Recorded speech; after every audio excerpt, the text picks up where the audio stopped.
Jai Hind students, we are studying chapter number 7 and video part number 4. The topic is your natural vegetation and wildlife in India. Bharat में वनस्पति और वन्य जीव. Chapter number 7 and video part number 4. तो in this video में हमने discuss किया है about of several types of vegetation and number of wild animals are found in these forest regions. तो हमने डिस्कस किया था, हमने जैसा कि प्रीवियस वीडियोस में हमने डिस्कस कर चुके हैं about of types of forest, जिसमें हमारे 5 टाइप्स के हमारे जो फॉरेस्ट हो गए और वहाँ पर पाए जाने वाले जीव जगत हो गए, जीव जंतु हो गए, वन्य पशु हो गए, वन्य जीव जंतु हो गए. तो इसके बारे में हमने डिस्कस कर चुके हैं. एंड इन दिस वीडियो हम डिस्कस करने वाले हैं हैबिटेट्स सीरीज ऑफ ग्रासलैंड, जो कि हमारे भारत में और नॉट ओनली इंडिया में बल्कि आउट ऑफ द वर्ल्ड में जाने जाते हैं. तो पूरे विश्व में ग्रासलैंड हमारे किस किस नाम से जाने जाते हैं इन दिस वीडियो में हम डिस्कस करेंगे. तो ग्रासलैंड जो कि हमारे इकोसिस्टम के पार्ट हैं हमारे ग्रासलैंड, और हमारा जो सारा सिस्टम है इकोसिस्टम जो कि इंटरडिपेंडेंट है हमारे एक दूसरे पर, हमारे एनिमल्स, हमारे वन्य जीव जगत, और नॉट ओनली हमारे वन्य जीव जंतु बल्कि हम सब आपस में एक दूसरे पर इंटरडिपेंडेंट हैं. तो यही हमारा इकोसिस्टम है, यही हमारा परिवेश है. तो ये सब हमारा मेंटेन होने के लिए हमारे जो बड़ी मात्रा में हमारे फॉरेस्ट का होना ज़रूरी है, और फॉरेस्ट में हमारे वाइल्ड एनिमल को कहाँ होना ज़रूरी है. तो these are very important things for the maintaining of the balance of our ecosystem. यानी कि हमारा जो इकोसिस्टम है, हमारा जो परिवेश है, उसका संतुलन बनाने के लिए हमारे इन सब चीज़ों का होना बहुत ज़रूरी है. तो हमारी जो धरती है, हमारी जो लैंड है, जिसको हम ब्लू प्लैनेट के नाम से जानते हैं, तो this is the major reason कि हमारे अर्थ पर जो डिफरेंट टाइप की जो ग्रास लैंड है, जो वेजिटेशन है, ये किस कारण से होती हैं? Because availability of the water. यानी कि हमारे अर्थ पर, लैंड पर बड़ी मात्रा में पानी है, जल है, जिसके कारण हमारी ये पॉसिबल हो पाई है. हमारी वेजिटेशन, हमारी जो ग्रास लैंड है, ये पॉसिबल हो पाते हैं. और इसके लिए सबसे बड़ा जो मेजर सोर्स है हमारी रेन, यानी कि रेनफॉल अगर होती हैं तो हमारी वेजिटेशन अच्छी ग्रो होती हैं. तो यही होता है कि हमारी अगर रेन अच्छी हो रही है तो हमारी ग्रास लैंड बड़ी मात्रा में और हमारे फॉरेस्ट भी बड़ी मात्रा में होंगे, और हमारे फॉरेस्ट होंगे, हमारे ग्रासलैंड होंगे, तो हमारी वाइल्ड लाइफ भी अच्छी होगी. तो ये सब सिस्टम है हमारे जो बैलेंस बनाकर रखती हैं हमारे इकोसिस्टम में. तो इसके बारे में हम आज डिस्कस करने वाले हैं अबाउट ऑफ आवर ग्रासलैंड के बारे में डिस्कस करेंगे. तो ग्रासलैंड में हमारे आ जाते हैं डिफरेंट नेम्स से ये जाने जाते हैं हमारे डिफरेंट रीजन पर. अर्थात हमारे जो कैलिफोर्निया है, यहाँ पर ग्रासलैंड किस नाम से जाने जाते हैं, इसके बारे में हम डिस्कस करेंगे आज. हमारे डिफरेंट नेम जो कि आप लोग प्रीवियस क्लासेस में पढ़ चुके हैं अपने ये ग्रासलैंड के बारे में. अपने जो घास के मैदान हैं हमारे, ये कहाँ किस किस नाम से जाने जाते हैं. जैसे पैम्पास हो गया, वेल्ड हो गया, एंड तो ये डिफरेंट नेम से हमारे अलग अलग क्षेत्रों में ये हमारे ग्रासलैंड जाने जाते हैं. तो इसके बारे में आज हम डिस्कस करने वाले हैं अबाउट ऑफ दीज ग्रासलैंड के बारे में, जो कि हमारे भारत में नहीं बल्कि पूरे विश्व में अलग अलग जगह पर, अलग अलग रीजन पर, अलग अलग कॉन्टिनेंट पर ये डिफरेंट नेम से जाने जाते हैं. तो दीज, इससे पहले हमने डिस्कस किया था अपनी about of type of vegetation के बारे में हमने डिस्कस कर चुके हैं. फॉरेस्ट के बारे में डिस्कस किया है. तो फॉरेस्ट के बारे में हमने डिस्कस किया था कि फॉरेस्ट रीजन हमारा कितने लैंड एरिया पर कवर है, और कैसे हमारे वाइल्ड लाइफ के लिए कैसे प्रोटेक्शन प्रोवाइड करते हैं, देते हैं ये प्रोटेक्शन. तो आइए हाँ वो हम डिस्कस करते हैं about of grass land, tropical grass land, जो कि हमने इसका कुछ पार्ट हमने इन द प्रीवियस वीडियो में डिस्कस किया था. तो tropical grass land are also called our savanna. तो ये हमारे ट्रॉपिकल ग्रास लैंड हमारे सवाना ग्रास लैंड के नाम से भी जाने जाते हैं. तो यहाँ की जो विशेषता होती है, यानी कि हमारे जो अक्षांश जो रेखा हैं वहाँ पर हम अगर इसकी लोकेशन की बात करें तो यहाँ पर 5 डिग्री से लेकर के 15 डिग्री सेल्सियस तक ये उत्तर और दक्षिणी जो हमारी भूमध्य रेखा है उसके आसपास के रीजन पर पाए जाते हैं ये ग्रासलैंड. और ये डिफरेंट नेम से हमारे अलग अलग जगह पर जाने जाते हैं. They are found in the interior of continents, in the Venezuela, Brazilians, highlands, most of the Central Africa, surroundings the Congo basin, parts of the Mexico and northern Australia। तो ये अलग अलग जगह पर हमारे अलग अलग कॉन्टिनेंट पर ये हमारे पाए जाते हैं ये ग्रासलैंड। तो Congo basin, parts of the Mexico, northern Australia, these grasslands are known different names like llanos in the Venezuela and campos in Brazilians highland. तो ये डिफरेंट डिफरेंट नेम से डिफरेंट डिफरेंट कॉन्टिनेंट पर जाने जाते हैं। तो यहाँ का जो एवरेजन वर्षा का जो स्तर होता है वो 100 mm से लेकर के 400 mm तक प्रतिवर्ष की यहाँ पर वर्षा होती है। और यहाँ की जो प्लांट्स होती हैं, जो वेजिटेशन होती हैं यहाँ की जो वो लंबी रूट वाले होते हैं, इनकी जड़ें बहुत लंबी होती हैं और नीचे अंडरग्राउंड वाटर से तक ये अपनी जो मॉइस्चर होता है, जो नमी होती है, उसको लंबे समय तक पकड़े रहती हैं। और इसके अलावा जो ब्रांचेज होती हैं इन पेड़ों की यहाँ के, वो लंबे समय तक अपने वाटर को स्टोर रख सकती हैं। और इसके अलावा लेकिन यहाँ की जो विशेषता होती है इन पेड़ों की, ये विंटर टाइम में आकर के अपनी जो लीव्स होते हैं उनको शेड कर देते हैं, उन पत्तों को गिरा देते हैं। तो इनके मेजर क्षेत्र हैं हमारे, ये कौन कौन से टाइप के हमारे जो यहाँ पर ये ट्रीज पाए जाते हैं, जैसे एकासिया है, लो श्रब सेंस, बायबोब है, और some of the trees are found in this region. तो ये हमारा इंपॉर्टेंट है ये रीजन। तो यहाँ पर वर्षा का स्तर हमारा 100 mm से लेकर के 400 mm तक पर ईयर की यहाँ पर वर्षा होती है। और variation vegetation according to rainfall, यानी कि यहाँ पर जैसे जैसे रेनफॉल होती है वैसे ही यहाँ पर उसी प्रकार से वनस्पति भी ग्रो होती हैं। And plant some of savannas have long tap roots, they can reach deep water, यानी कि यहाँ पर पाई जाने वाली जो सवाना की जो ट्रीज़ हैं वो यहाँ के पेड़ों की वो लंबी होती हैं, रूट्स इनकी पेड़ों तक पहुँच जाती हैं। तो यहाँ के पेड़ों की विशेषता होती है कि ये लंबे समय तक पानी को स्टोर कर रख सकते हैं। तो यहाँ की ट्रंक्स इनकी जो नीचे अंडरग्राउंड वाटर चल जाती है। तो यहाँ के वाइल्ड लाइफ के बारे में डिस्कस करते हैं। वाइल्ड लाइफ यहाँ पे बड़ी मात्रा में एलिफेंट्स हैं, जिराफ्स हैं, राइनोसेरस हैं, जेब्रास हैं, लाइन्स हैं, हाइनेस हैं एंड कॉमनली फाउंड हेयर, यहाँ के वन्य जीव जगत। तो ये this is the region known for our wild life, यानी कि वाइल्ड लाइफ के लिए ये क्षेत्र थोड़ा धनी है, अच्छी बड़ी मात्रा में पाए जाते हैं। एंड नेक्स्ट है हमारा टेम्परेट ग्रासलैंड।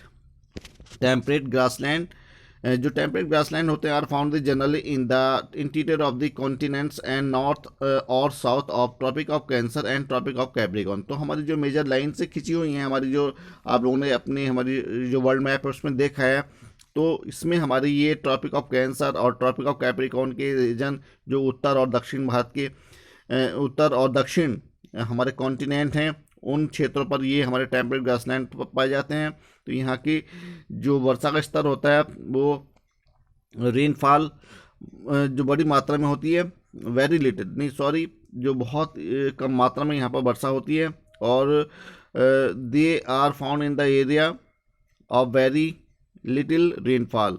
तो there is an average of 20 to 35 inches of the rainfall a year, यानी कि वर्षा का मात्रा बहुत ही कम होती है, यानी कि 20 से लेकर के 35 इंचेस रेनफॉल जो कि एक ईयर में 1 ईयर में होती है, एनुअल रेनफॉल का एवरेज है। यानी कि वर्षा का स्तर इतना अच्छा यहाँ पर नहीं होता है। तो यहाँ की जो ग्रास की जो विशेषता है वो क्या है, amount of the rainfall however determine and the height of the grasses in the grassland, यानी कि बड़ी मात्रा में वर्षा न होने के कारण फिर भी यहाँ की जो हाइट्स होती हैं यहाँ की ग्रासेस की वो काफ़ी होती है, काफ़ी ऊंची ग्रासेस ग्रो होती हैं। Short and long grasses grow here, यानी कि दोनों ही प्रकार की लंबी और छोटी दोनों ही टाइप्स की जो ग्रास यहाँ पर ग्रो होती हैं। They are also known as the different names in the different parts. अब हम जानते हैं कि हमारी जो ग्रासेज हैं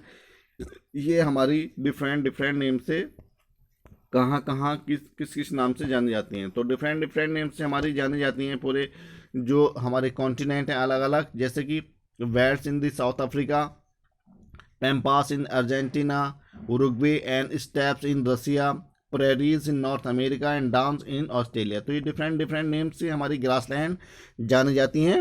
velds in South Africa, pampas in Argentina और Uruguay and steppes in of Russia and prairies of North America and downs in our Australia. तो ये डिफरेंट नेम से हमारे ग्रासलैंड जाने जाते हैं।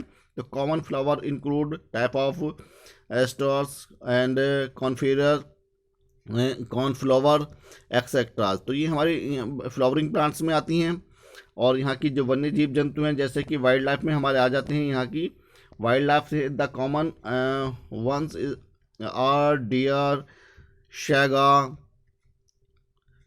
Antelope, prairie dogs, bison, grasshoppers, caterpillar, mice, rabbits, various owls and rattlesnakes and red tailed hawks etcetera. तो यहाँ के वन्य जीव जंतु हैं जो बड़ी मात्रा में पाए जाते हैं। तो यहाँ का जो सबसे बड़ा इम्पोर्टेंट जो एनिमल्स है जिसको हम सैगा एंटेलोप के नाम से जानते हैं, तो ये एनिमल्स है जो पाया जाता है जिसको हम सैगा एंटेलोप के नाम से जानते हैं, जिसकी जो आकृति है इसकी जस्ट लाइक बिल्कुल डियर की, हिरन की जैसी होती है। तो ये विशेष एनिमल्स है जो यहाँ पर पाया जाता है। तो हमारी ये ग्रासलैंड है जो हमारी डिफरेंट नेम से ये अलग अलग जगह जानी जाती हैं। तो ये डिफरेंट नेम है। अब हम डिस्कस करेंगे अबाउट ऑफ श्रब्स, यानी कि हमारी जो छोटी छोटी वनस्पतियाँ होती हैं जो हमारे ग्रो होती हैं डिफरेंट क्षेत्र में होती हैं, ये हमारी श्रब्स के नाम से जानी जाती हैं, जिसको हम छोटी छोटी झाड़ियाँ के रूप में इनको जानते हैं। तो ये हमारी श्रब्स होती हैं। आइए अब इसके बारे में हम डिस्कस करेंगे, डिटेल में जानेंगे। दीज श्रब्स जो कि हमारी श्रब जो होती हैं ये कहाँ जो एक बुशी टाइप की प्लांट्स होती है, थोड़ी कटीली झाड़ियों के रूप में होती हैं ये। तो ये डिफरेंट जगह पर हमारे ये ग्रो होती हैं, तो इनको हम श्रब में इंक्लूड करते हैं। तो ये इनकी जो हाइट होती है इतनी ज़्यादा नहीं होती है, ये हमारी 2-4 मीटर तक की ऊंचाई तक की होती हैं, जो कि हमारे एज ए डेकोरेशन का कार्य भी करती हैं। हमारी जो ग्रासलैंड होती हैं, हमारे जो ऑर्चर्ड होते हैं, हमारे जो उनको ये ग्रीन भी करने के लिए हम इनको ज़्यादातर उगाते हैं। तो आइए डिस्कस करते हैं श्रब्स के बारे में। तो ये कैसी होती हैं? Short and bushes plants commonly called अबर shrubs grow in the area where the extreme weather conditions do not favour large scale growth of the vegetation. यानी कि यहाँ ऐसी जो वनस्पति होती है जिसकी ऊंचाई इतनी ज़्यादा नहीं होती है, छोटी होती हैं, बुशेस टाइप में होती हैं ये प्लांट्स, और ऐसी एरिया जहाँ का जो वेदर कंडीशन होती हैं वो ज़्यादातर लंबे समय तक एक जैसी नहीं होती हैं। एंड इस तरह की जो स्केल ऐसे क्षेत्र में हमारी ये वेजिटेशन वनस्पतियाँ ग्रो होती हैं। Only some specific species of plants have adapted in to grow there. तो यानी कि ऐसी कुछ विशेष प्रकार की जो जनजाति के प्लांट्स होते हैं वो ग्रो होते हैं हमारे कुछ क्षेत्रों पर। तो ये इनके बारे में जानते हैं। तो डेजर्ट वेजिटेशन अब हमारी कैसी होती है? डेजर्ट वेजिटेशन यानी कि जो हमारे रेगिस्तान में होने वाली वनस्पति होती है। तो डेजर्ट रीजन के क्षेत्र में भी आप लोग पहले पढ़ चुके हैं, जिसके बारे में हमने थार डेजर्ट के बारे में भी पढ़ा है, और इसके अलावा सहारा डेजर्ट के बारे में भी पढ़ा है। तो वहाँ पर हमारी वेजिटेशन जो होती हैं कैक्टी टाइप की होती हैं, कटीली झाड़ियाँ जैसी होती हैं। यहाँ की वेजिटेशन इतनी अच्छी नहीं होती हैं हमारे डेजर्ट रीजन में, क्योंकि यहाँ पर वर्षा का जो रेनफॉल का जो स्तर होता है वो इतना अच्छा नहीं होता है। यानी कि 50 सेंटीमीटर के आसपास यहाँ की वर्षा का रेनफॉल का स्तर होता है, जिस कारण से यहाँ पर वनस्पतियाँ नहीं हो पाती हैं। तो desert are usually received as the waste stretches of the land and vegetation other than the occasional oases. But it is not so. Many species of plants have adapted themselves to be able to survive in the harsh conditions and hot and dry climate that the prevalence of the desert. You are aware of the deserts are generally found in the western margin of the continent. यानी कि हमारे ये जो क्षेत्र होते हैं जो रेगिस्तान वाले, जहाँ पर हमारी हॉट ड्राई वाली जो कंडीशन होती हैं, यानी कि ऐसी ही जो जिनको ऐसी वेजिटेशन होती हैं जहाँ जिनको पानी की मात्रा इतनी ज़्यादा नहीं होती है, तो जैसे कटीली झाड़ियाँ होती हैं, बुशेज होती हैं, वही ग्रो हो पाती हैं। तो यहाँ की इतनी ज़्यादा हमारे ये क्षेत्र डेजर्ट वाले जो क्षेत्र होते हैं इतने ज़्यादा हमारे स्पेसीज ऑफ प्लांट्स के लिए नहीं जाने जाते हैं। तो लेकिन फिर भी यहाँ पे कुछ ही टाइप की जो वेजिटेशन होती हैं वो हमारी ओसिस में होती हैं, जो जिसको हम ओसिस के नाम से जानते हैं। यानी कि ऐसे क्षेत्र जहाँ पर अंडरग्राउंड वाटर हमारे अर्थ सरफेस पर आ जाता है, तो वहीं पर ऐसी जो वेजिटेशन है वो ग्रो होती हैं। तो हमारे डेजर्ट रीजन होते हैं ये कैसे होते हैं? हॉट एंड ड्राई वाले होते हैं। क्योंकि यहाँ पर वेजिटेशन ग्रो हो पाना, उनके लिए सर्वाइव कर पाना थोड़ा डिफिकल्ट होता है, क्योंकि यहाँ पर पानी की मात्रा कम होती है। इसी कारण से यहाँ पर जो है वाइल्ड लाइफ भी इतनी ज़्यादा धनी नहीं होती है। तो कैमल्स ओनली फाउंड हेयर, जो कि हमारा लॉन्ग समय तक, लंबे समय तक रेगिस्तान में रह सकता है बिना पानी के, और वो बहुत इजी से, आसानी से सैंड पर जो वॉक कर सकता है। तो यहाँ पे अन्य कॉन्टिनेंट पर हमारी किस प्रकार से अलग अलग तरह से जाने जाते हैं। The continents are more so in the tropical and subtropical regions. The plants are here have developed the system to survive on less water and also restrict the loss of water, यानी कि बड़ी मात्रा में इतना पानी यहाँ पर नहीं पाया जाता है, जिन कारणों से यहाँ की जो वेजिटेशन है, प्लांट्स हैं, उनको सर्वाइव करने में बहुत ज़्यादा दिक्कत होती है। तो कम मात्रा वाले जिनको, ऐसे प्लांट्स जिनको कम मात्रा में पानी की आवश्यकता होती है, तो वो ऐसे ही प्लांट्स यहाँ पर ग्रो होते हैं। ऐसे प्लांट्स होते हैं जो लंबे समय तक बिना पानी के रह सकते हैं, अर्थात बुशेस टाइप की जो झाड़ियाँ होती हैं वो उनको अधिक पानी की आवश्यकता नहीं होती है। तो some store water in their leaves, in their root and their stems. तो हमारी ऐसी प्लांट्स ग्रो होती हैं जो लंबे समय तक पानी को अपनी जड़ों में और अपनी स्टेम में रोक सकती हैं। तो other desert plants have long roots that penetrate and deep and around to get such much water possibles from ground. Most plants here have small spiny leaves which reduce to the loss of moisture, यानी कि जिनमें हमारे moisture की नमी की मात्रा कम होती है। तो ऐसे स्मॉल टाइप के स्पिनी लीव्स इनके होते हैं, पत्ते इतने बड़े नहीं होते हैं। तो यानी कि एक तरह से हमारी जो है थॉर्नी बुशेस टाइप की जो वेजिटेशन है यहाँ पर ग्रो हो पाती है। अब यहाँ की वैरायटी ऑफ, जैसे कैक्टी हो गया, प्रिकली पियर्स होगी, डेजर्ट हॉली हो गया, एक्सेट्रा, ये हमारे वैरायटी ऑफ हमारे यहाँ की प्लांट्स ग्रो होते हैं इन India. Kikar, babul are commonly are found in the desert, यानी कि भारत के डेजर्ट में हमारे ये डिफरेंट नेम वाले पाए जाते हैं। जैसे कीकर हो गया, बबूल हो गया, और ये कॉमन प्लांट हैं जो भारत के थार डेजर्ट में पाए जाते हैं। And there are variety of the and now wild life, यानी कि वाइल्ड लाइफ में भी हमारे इतने धनी ये क्षेत्र नहीं होते हैं, क्योंकि यहाँ पर शॉर्टेज ऑफ वाटर होती है, जल की मात्रा कम होती है, वर्षा का स्तर इतना अच्छा नहीं होता है, जिन कारणों से हमारे वन्य जीव जंतुओं को भी सर्वाइव करने में, अपनी लाइफ यहाँ पर सर्वाइव करने में बहुत ज़्यादा प्रॉब्लम होती है। तो केवल ऐसे एनिमल्स पाए जाते हैं जो कि हॉट और ड्राई क्षेत्र में सर्वाइव कर सकते हैं। तो जिनमें से हमारा कैमल्स मेजर एनिमल है यहाँ का, जिसको हम शिप ऑफ द डेजर्ट के नाम से भी जानते हैं।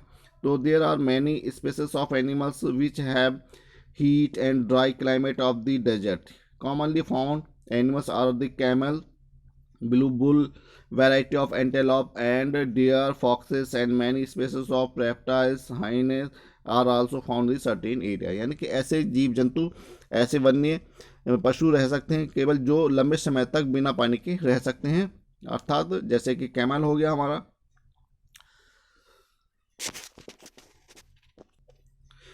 तो केवल हमारे ऐसे जीव जो पशु हैं, जानवर हैं, वो पाए जाते हैं जो लंबे समय तक बिना पानी के रह सकते हैं। तो camel is the major animal found in this region. And next हमारा टुंड्रा वेजिटेशन, यानी टुंड्रा की वनस्पति कैसी होती है।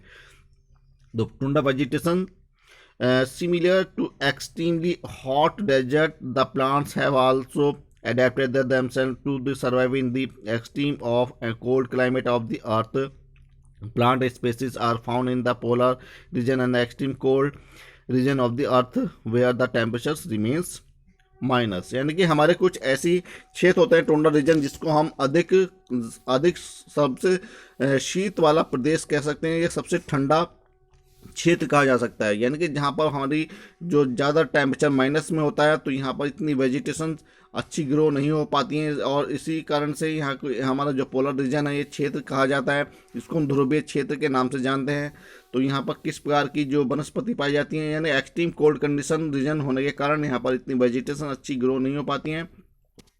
तो मेजर यहाँ का जो टेम्परेचर होता है माइनस डिग्री में होता है, तो माइनस बिलो 0 डिग्री से लेकर के 4 most of the part of the year, यानी कि पूरे वर्ष भर यहाँ पर माइनस डिग्री में ही टेम्परेचर ज़्यादातर रहता है। And the soil there is frozen from 25 to 90 centimetre down, यानी कि हमारा जो सॉइल होती है, यहाँ की मिट्टी होती है, वो भी एक तरह से फ्रोज़न हो जाती है, जम जाती है, क्योंकि स्नोफॉल ज़्यादा होती है, बर्फ़ ज़्यादा होती है, और टेम्परेचर यहाँ का इतना ज़्यादा अच्छा माइनस में होता है, जिससे कि यहाँ की वनस्पति ग्रो हो पाना बहुत कठिन होता है। And it is the impossible for trees to grow, यानी कि यहाँ पर हमारे प्लांट्स और ट्रीज का ग्रो हो पाना इतना संभव नहीं होता है। However low shrubs do manage to survive in some patches, यानी कि कुछ ही मात्रा में हमारे यहाँ की जो श्रब्स होती हैं वो पाई जाती हैं। जैसे रॉकी लैंड में केवल हमारी कौन कौन सी वेजिटेशन होती हैं, support to low growing plants such as the moss, heath and lichen, ये हमारी मेजर प्लांट्स हैं जो यहाँ पर ग्रो होती हैं। एंड वाइल्ड लाइफ, अब वाइल्ड लाइफ यानी कि वहाँ यहाँ की वन्य जीव जगत तो कैसे होते हैं, तो वाइट जो कि हमारे पोलर बियर में सबसे ज़्यादा पाया जाने वाला, जिसको हम वाइट पोलर बियर कहते हैं। The animals have also adapted themselves to beat cold temperature. They have thick layer of fat in the skin to have thick furs. This helps to them maintain the body of the temperature. Some animals found in the region are walrus, seal, polar bear, penguin etcetera. अर्थात ऐसे animals, ऐसे जीव जंतु यहाँ पर पाए जाते हैं जो जिनकी बॉडी पर बड़ी मात्रा में फर पाए जाते हैं, रोए पाए जाते हैं, जो उनकी बॉडी को टेम्परेचर को हीट रख सकती हैं, और कोल्ड कंडीशन को उनकी बॉडी उसको बर्दाश्त कर सकती हैं। तो ऐसे एनिमल्स यहाँ पर पाए जाते हैं। तो जैसे हमारे इनमें से हो गए वालरस हो गया, सील हो गई, पोलर बियर हो गए, पेंगुइन हो गई, क्योंकि ये हमारे इनकी बॉडी पर जो रहते हैं बड़ी मात्रा में थिक फर पाए जाते हैं, मोटे जो रोएदार फर होते हैं इनकी बॉडी पर, जो कि इनको टेम्परेचर को, इनकी बॉडी के टेम्परेचर को हीट रखने में इनकी हेल्प करते हैं, और कोल्ड कंडीशन में अपने आप को लाइफ को सर्वाइव कर पाते हैं।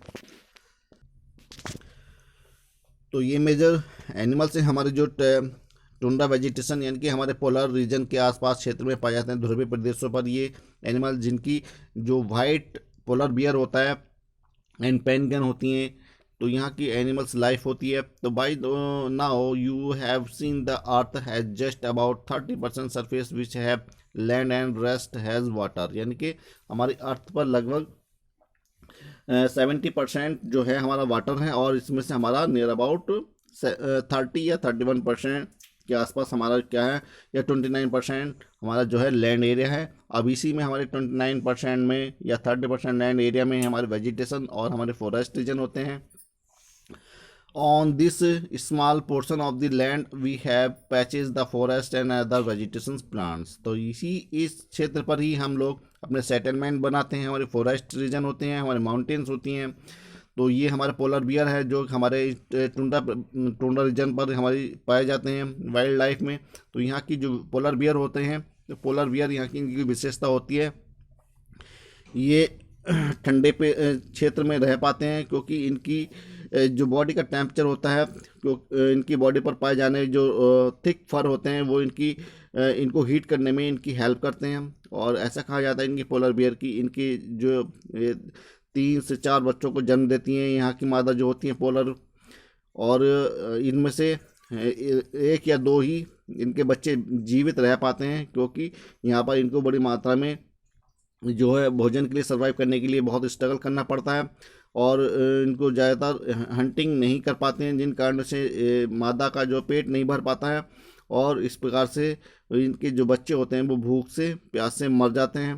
तो 1 या 2 ही बच्चों को ये पाल पाती है। तो यहाँ की जो लाइफ होती है एनिमल्स की बहुत ज़्यादा डिफ़िकल्ट भरी होती है। And vegetations are vitals to our survival as it only these which produce oxygen which is the essential for life, यानी कि यहाँ की जो लाइफ होती है बहुत ज़्यादा डिफ़िकल्ट भरी होती है। यहाँ की वेजिटेशंस बड़ी मात्रा में नहीं पाई जाती हैं, जो कि ऑक्सीजन जितनी प्रोड्यूस कर पाने में, जो कि हमारी एसेंशियल लाइफ होती है, हमारी लाइफ के लिए जो ज़रूरी होती है oxygen. We should make an effort to spread awareness, हम एक अवेयरनेस फैला सकते हैं effort spread the awareness that tree cutting and damaging green plants is not in our interest and we should grow as many plants and trees as possible। यानी कि हमें ज़्यादा से ज़्यादा ऐसी अवेयरनेस अपने लोगों को, अपने नागरिकों को हमें अवेयर करना होगा, क्योंकि जिससे कि हमारी जो वनस्पति है, हमारा जो एनवायरनमेंट है, हमारा जो इकोसिस्टम है, ये इसका बैलेंस बना रहे। हम ज़्यादा से ज़्यादा वृक्ष लगाएं जिससे कि हमारी जो ऑक्सीजन की मात्रा है ये मेंटेन बनी रहे। तो इस प्रकार से हमारे ये इम्पोर्टेंट होती हैं वेजिटेशंस ऑफ प्लांट्स। तो हमें अपने अपने एनवायरनमेंट को हमें अगर मेंटेन रखना है तो हमें सबसे पहले अपनी जो वेजिटेशन होती हैं, हमारे जो प्लांट्स होते हैं, इनको मेंटेन रखने के लिए सबसे ज़्यादा इन पर फोकस रखना होगा। और अन्य जो ये हमारी श्रब्स हैं तो ये बड़ी मात्रा में हमारी ग्रो हो सकती हैं यदि हम अपने एनवायरनमेंट को मेंटेन रखें।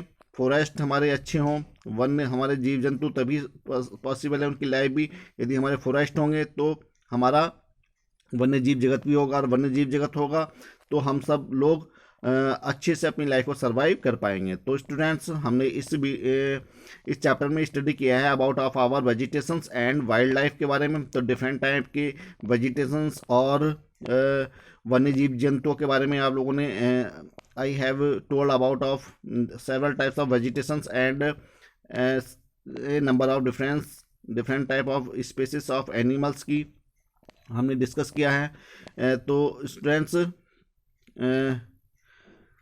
These our grass land are very important also. हमारे फॉरेस्ट हो गए, हमारे ग्रास लैंड हो गए, हमारे वन्यजीव जंतु हो गए, तो ये वेरी इंपॉर्टेंट है for our maintaining of the balance of the our ecosystem. ये हमें हमारे इकोसिस्टम को, हमारे परिवेश को बैलेंस रखने में हमारी हेल्प करते हैं। तो हमें we should be aware about of these forest, about of these wild animals, क्योंकि ये हमारे इकोसिस्टम को बैलेंस करके रखती हैं। तो हमें इनकी जो विशेषता है, इनकी importance, we should to everyone importance of our animals, our vegetations. हमें हर व्यक्ति को, हमें अपने जो वेजिटेशंस हैं, हमारे वन्य जीव जंतु हैं, उनकी इम्पोर्टेंस को समझना होगा और हमें ज़्यादा से ज़्यादा लोगों को इसके बारे में एडुकेट करना होगा कि जो कि हमारी सबसे बड़ी हेरिटेज है, विश्व की सबसे बड़ी धरोहर हैं ये हमारे। तो ये हमारे इकोसिस्टम को, हमारे परिवेश को बैलेंस करके रखती हैं हमारी वेजिटेशंस, हमारे फॉरेस्ट, जो बहुत ज़्यादा इम्पोर्टेंट है। हमें अपने वृक्ष को नहीं काटना चाहिए और ना ही हमें हंटिंग करने देना है।